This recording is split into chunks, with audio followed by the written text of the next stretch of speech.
تیشکە قورئانیەکان بەرجی دووەم نووسینی مامۆستا محەممەد فەتحوڵڵا گولان. رب أوزعني أن أشكر نعمتك التي أنعمت علي وعلى والدي وأن أعمل صالحا ترضاه وأدخلني برحمتك في عبادك الصالحين. وتی پەروەردگارە یارمەتیم بدە دڵ و دەروون و ڕۆح و گیانم کۆبکەرەوە تا سوپاس گوزاری ناز و نیعمەتەکانت بم کە بەسەر من و دایک و باوکم داڕژاندووتە، هەروەها کۆمەچیم بکە تا کار و کردەوەی چاکە ئەنجام بدەم کە تۆ پێی رازی بیت و بە ڕەحمەت و میهرەبانی خۆت بم خەرە ڕیزی بەندە چاکەکانتەوە.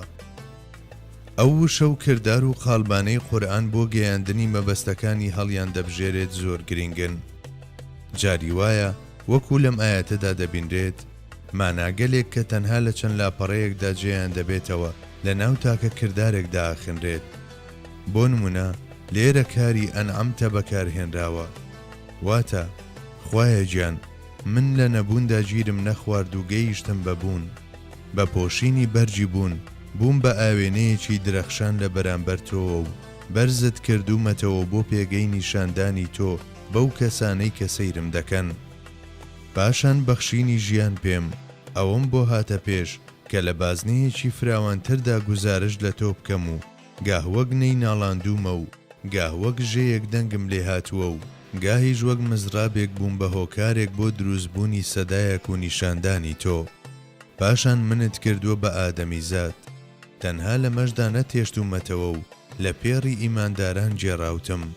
لە سایی ئەمەدا شەرەفمەند کراوم بەوەی وەکو مرۆڤێک لەبوون بڕوانم و وەکو پێشانگایەک تەماشای بکەم و وەکو پەڕاوێک بیخوێنمەوە. بەڵێ تەماشاکردنی گەردون لەم گۆشە نیگایەوە تەنها بەهۆی توانە و لێهاتن و بەهرە مرۆییەکانەوە مەیسەر دەبێت. پەروەردگارم لە سایەی ئەم گۆشە نیگایەوە کە وەکو لوتفێک پێت بەخشیوم لە شوێنێکی سنوورداردا قەتیز نەماوم و دەستگای جۆڵاکەم لە نێوان بازنەکانی زات و سیفەت و ناوەکاندا دەهێنم و دەبەم و لەم بازنە فراوانەدا لە بەرامبەر تۆوە هاوڕێ لەگەڵ حەیران بووندا لە هۆشی خۆم دەچم. بەڵێ حەزرەتی سولەیمان بە وشەی ئەنعەمتە لە مەقامە بەرزەکەی خۆیدا گوزارشتی لە هەموو ئەمانە و هەزاران شتی دیکە دەکرد. لایەنی دووهەمی کردداری ئەنعەمتە ئەمەیە: خوایە گیان ئەو شتانەی کەمێکی دی داوایان دەکەم خۆ پێچەوانەی عادەتی سوبحانی تۆ نین، چونکە تۆ ئەمە و چەندەهای دیکەی وەک ئەمەد بەبێ هیچ جۆرە بەرامبەرێک و بە لوتفی جەبری خۆت پێبەخشیوم. باوەڕم وایە ئەو شتانەشم پێدەبەخشیت کە ئێستا داوایان دەکەم، چونکە تۆ توانای بەخشینت هەیە، واتە شەفەقەت و بەزەیی ئەو ڕادەچێشێت. ئەگەر لە چوارچێوەی شێوازەکەی ئیمامی ئەلواردا گوزارش لەمە بکەین، حەزرەتی سولەیمان دەفەرمێت چی دەبێت خوایە گیان خۆ هیچ لە خوایەتیت کەم ناکات. بەواتایەکی تر هەتا ئێستا تۆ هەر پێت بەخشیوم و تۆ شایستەی بەخشینیت، کەوایە جگە لەو شتانەی خۆت ئەنجامیان دەدەیت داوای شتێکی دیکەت لێ ناکەم و ئومێدەوارم ئەو نیعمەتانەی پێت بەخشیوم بە کەماڵ بگەیەنیت.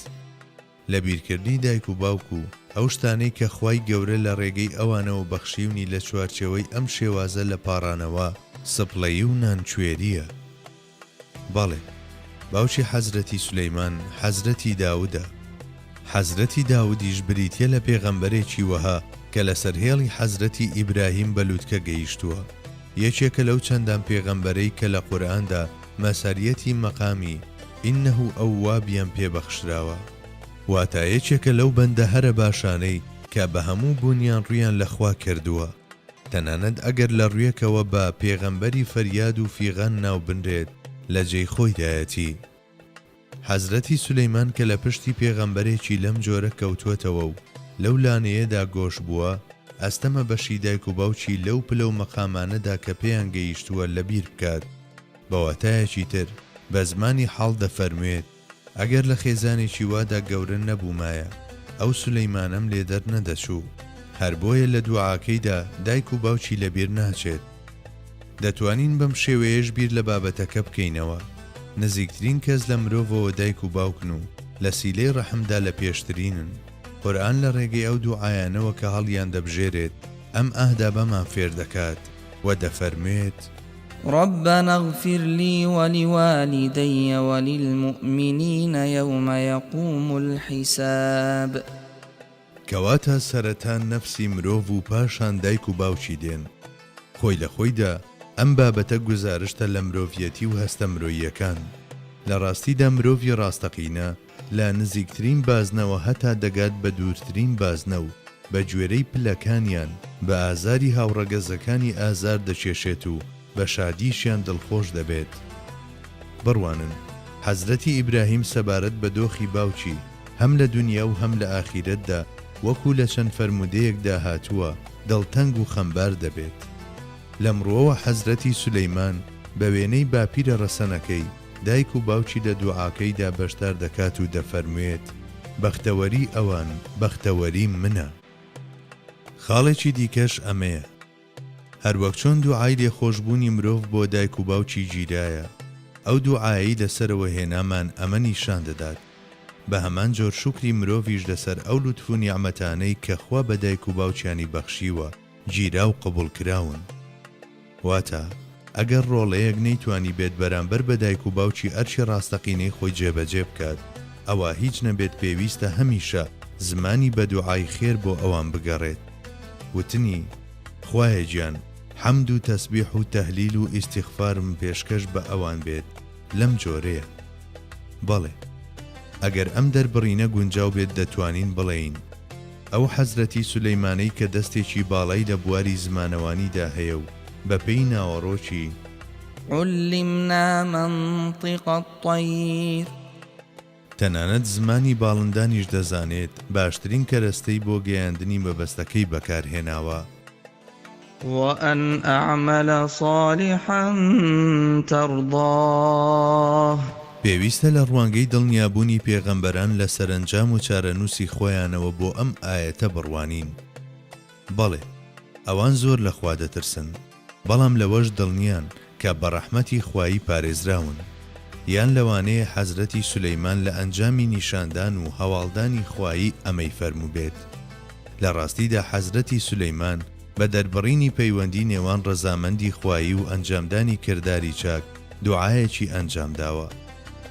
بەڵێ ئەو بە لە جێدانانی گریمانە وەک واقع حسابی ئەوەی کردووە کە بەگشتی کاری چاک کردەوەی چاک بەرهەم دێنێت و بەم جۆرەش دوعای کردووە.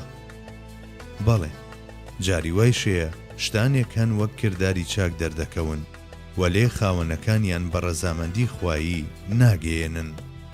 بە پوختی حەزرەتی سولەیمان لە دۆڵی مێرولەکاندا کە بە یەکێک لە سنوورەکانی ئەو بازنە فراوانەدا دەنرێت کە خوای گەورە بۆی ڕام کردووە لە هەمبەر مەسەریەت و لوتفانەوە کە خوای گەورە پێی بەخشیوە بەڕووی بەختی خۆیدا پێکەنیوە و فەرموویەتی: وقال يا أيها الناس علمنا منطق الطير وأوتينا من كل شيء إن هذا لهو الفضل المبين.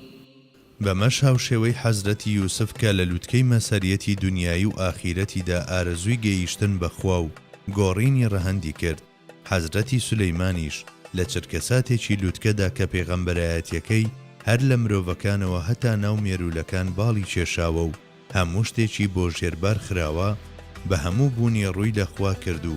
بۆ ئەم مەبەستەش هەر یەک لە شوکر و ڕەزامەندی خوایی کە گشتگیرترین نیشانەی بەندایەتین هاوڕێ لەگەڵ کردارەکانی دیدا وەکو ئامرازێک بەکارهێنا و ئەنجامەکەیشی بە داواکردنی ڕەحمەتی خوایی و تێکەڵبوون بە گرۆی چاکەکاران خستە ڕوو. ئەگەر کاری چاک ئەو کردارە بێت لەبەر ئەوەی خوا فەرمانی پێکردووە ئەنجام دەدرێت و جگە لە ڕەزامەندی خوا هیچ شتێکی تری تێدا ڕەچاو ناکرێت و ئەنجامەکەیشی بۆ ئاخیرەت جێدەهێڵدرێت، حەزرەتی یوسف و حەزرەتی سولەیمانیش داوایان دەکرد و داواشیان کرد: رب أوزعني أن أشكر نعمتك التي أنعمت علي وعلى والدي وأن أعمل صالحا ترضاه وأدخلني برحمتك في عبادك الصالحين. وصل وسلم على من أرسلته رحمة للعالمين وعلى آله وأصحابه أجمعين.